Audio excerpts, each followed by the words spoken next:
What is going on, everybody? My name is Dakota and welcome back to Kota's Cologne. Today we're going to be looking at and reviewing fragrances that were just gone too soon. It's fragrances that we wish we could get back that unfortunately was discontinued. This video was actually inspired by a request from a follower of the channel. They wanted me to do YSL Blue Electrique. And unfortunately on the channel, I don't really do like discontinued fragrances because I don't really like getting hype. And I don't really like getting people pumped for a fragrance that would be extremely hard to find. But I thought it would be a fun little twist to go ahead and make a whole video about 5 or 6 fragrances that were just gone too soon that everyone wishes we could get back.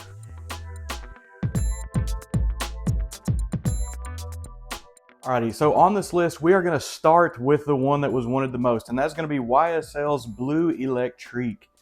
This fragrance, I was actually surprised YSL discontinued this as quickly as they did. This fragrance was only around for a couple of years that I'm aware of. It actually had really good reviews. It had really good presentation to the public, and a lot of people really liked this. So the main thing that you're going to get off this, if you can find this, the main thing that everyone loved about it so much is this was a more floral, more forward direct of the original La Nuit Cologne. This is a powerhouse like the original was always meant to be. This one has a beautiful cardamom note. This one has a heavy dose of lavender. It has a heavy dose of that sweetness. And honestly, I wore through my bottle. I had to borrow this bottle from a friend. The bottle that I had was so reminiscent of the original La Nuit Cologne. That's why it was so hard to put down. This is such a thick, heavy, florally sweet, beautiful green notes on the top that has just a little bit of a blue twist to it. It has a little bit of an aromatic twist to it. It's a little more fresh than the original La Nuit Cologne was. But if you pair some of that freshness with some of the beautiful sweetness that's in this, with some of that lavender, with some of that geranium, just everything that went into this one just to make it such a rock star fragrance that I'm honestly surprised YSL discontinued. Now, there was rumor for a couple years that it only got discontinued in the US market. I talked to a couple people from some other different countries just through people I've met with the channel in the fragrance community and stuff like that.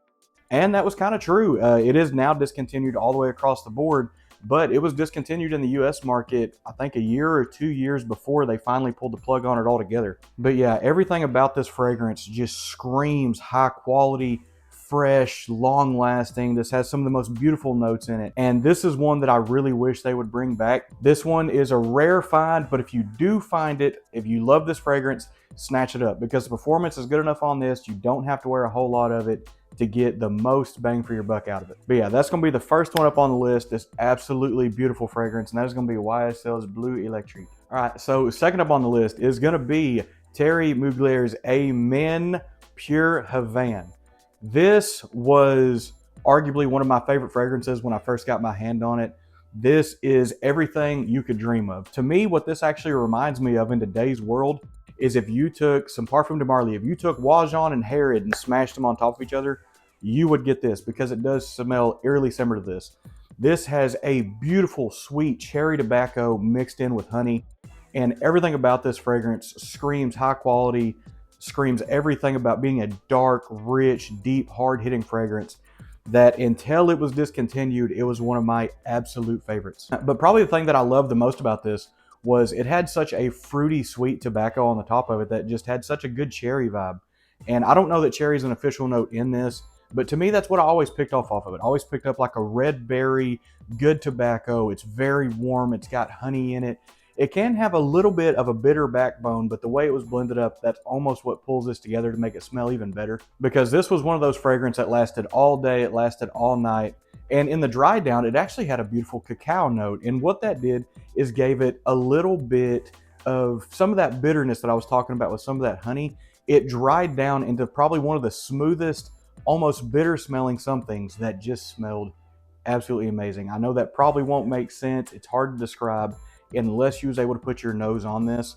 But yes, this is one that I don't know why they discontinued it. Mugler went through and pretty well discontinued everything.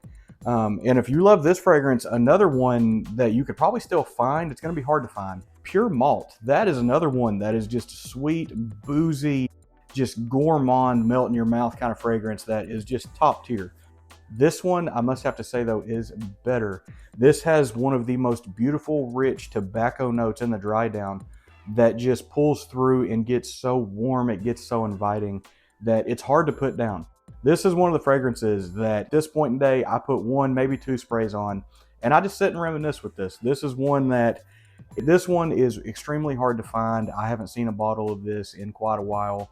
But if you do find a bottle of this, if you're someone who loves fruity tobacco, hard hitting vanillas, everything about this just screams top tier, top quality, and is just an awesome fragrance that anyone should be able to wear.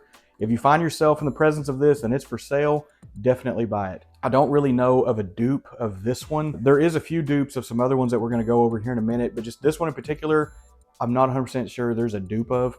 But like I said, what I get out of this is very eerily similar to Wajan and Herod kind of smashed together. And yeah, you know, now that I'm saying that, I might actually try to layer that. I'm gonna try and see if I can make this. But yeah, that's gonna be the next up on the list. That is gonna be Terry Muglier's Amen Pure Havana. Absolute gorgeous fragrance. All right, so next up on the list is gonna be Armani Code Colonia. This is one of the original ones that they made. I want to say they made this back in 2015 or 2016, give or take. This was my absolute favorite fresh fragrance for years. This is one that has just an absolute beautiful citrus note. This is one of the fragrances that is very citrusy and warm at the exact same time that you can wear in the summer, that was done absolutely beautifully, and it has that good code DNA. It's going to have a depth to it. It's going to have a little bit of a richness to it, but this one stayed light and aromatic enough. It stayed easy on the senses, and it had enough citruses in it.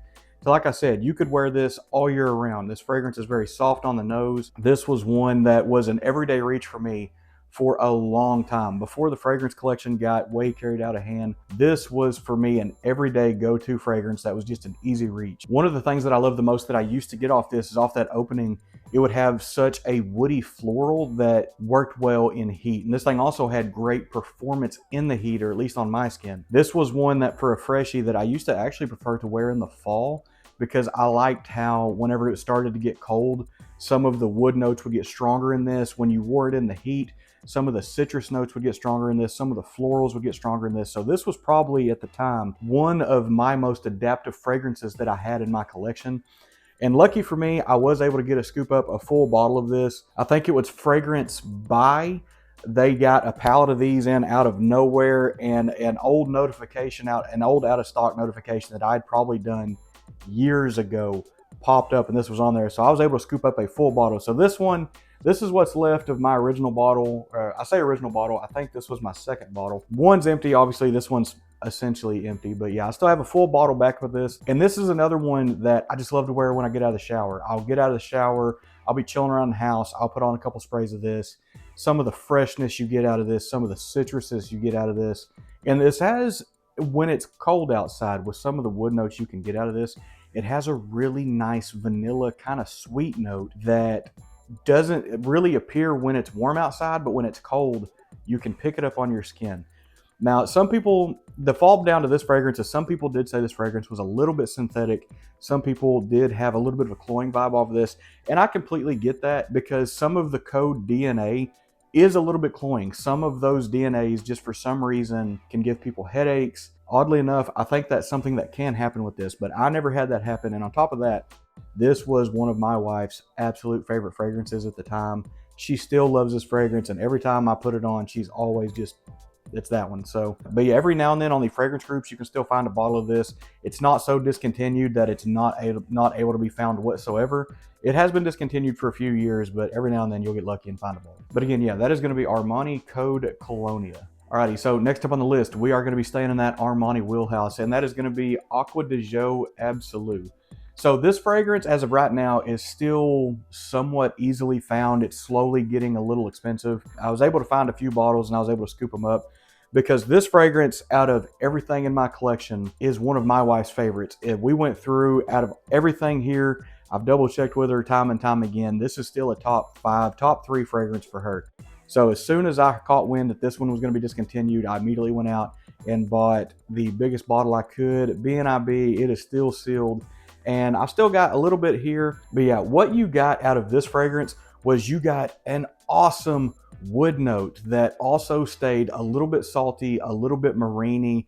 It had a good spice to it. So one of the things that I really enjoyed about this fragrance when it first came out is for how woody green this fragrance was, it was incredibly spicy. This fragrance has some very sharp notes in it. Some of the grapefruit they used in this, some of the patchouli they used in this, and a little bit of the rosemary, I feel like really gave this like a sharpness, made it a little bit spicy on the senses. And actually for this being an Acqua di Gio, it is a little bit harsh on the senses when you first spray it. Like depending on how your palate is, it could actually be very sharp. It could actually be a little bit unappealing. This, much like the Armani Code Cologne we were just talking about, can lead to some of that cloyingness. And like I said, I don't know what it is about Giorgio Armani that in the base of all of his fragrances, there always tends to be something in there that can lead and kind of trigger people to get headaches, to feel a little bit nauseous or something like that. I've never had that problem with them whatsoever. I really enjoy pretty much everything Armani has put out. I don't really think they've put out that many bad fragrances, and this one is one that has just gone far too soon, because that I know of, this was a really good seller. A lot of people that I know really love this fragrance. When it was announced that it was discontinued, a lot of people ran out there to go find some. But one of the things that I think that I really tended to like about this, especially in the dry down, this had such a nice woody tonka that had a little bit of fresh sweetness to it. So it does stay light enough to be a very easy wearing summer to fall fragrance. And one thing that was kind of odd about this fragrance, even though it is more of a freshie, even though it has a really strong wood note, it stayed heavy and light at the exact same time. Like I said, it could be perceived as very soft on the senses, but this fragrance as a whole could very easily be oversprayed and the fragrance would just get extremely heavy. And at that point, it wouldn't be fun to wear. So this is one that whenever I got it, I had to wear this one very lightly. This is not one that you could have ever sprayed heavy.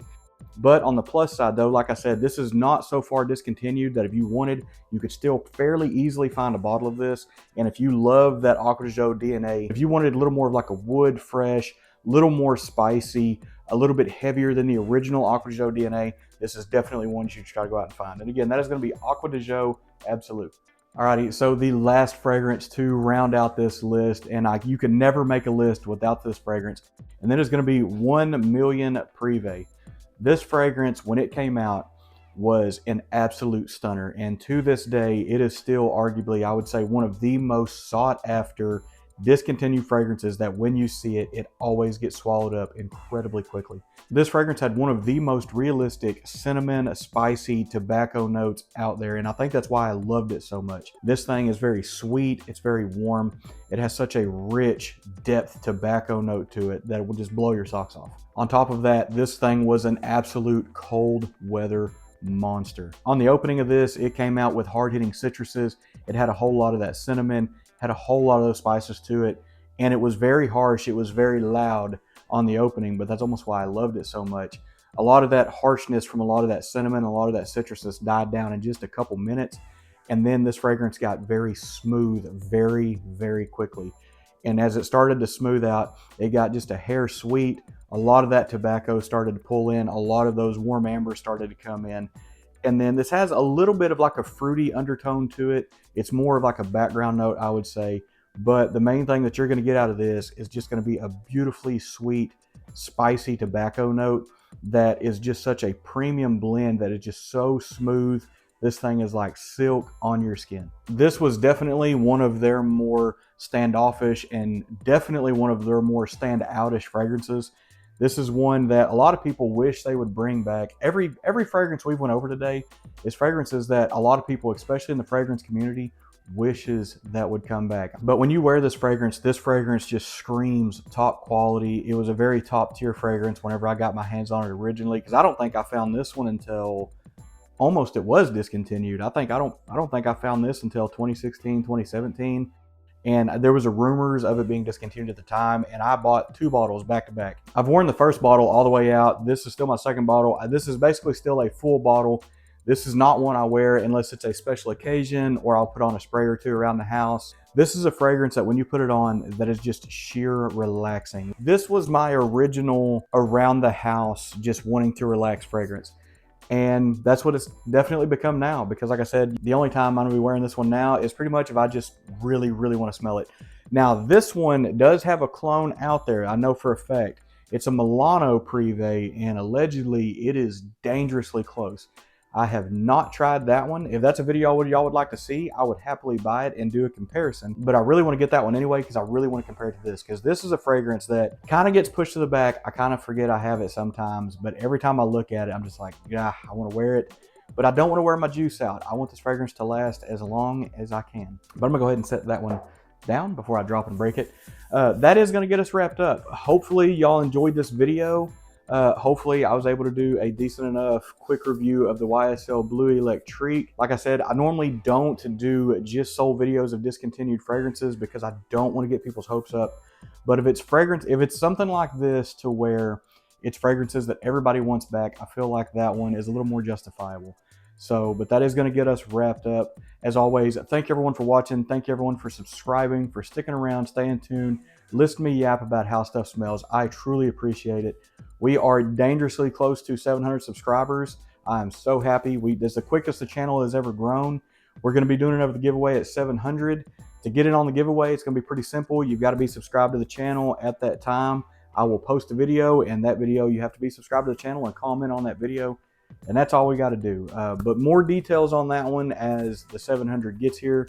But yeah, that's going to get us wrapped up. As always, thank you everyone for watching, and we'll see you next time.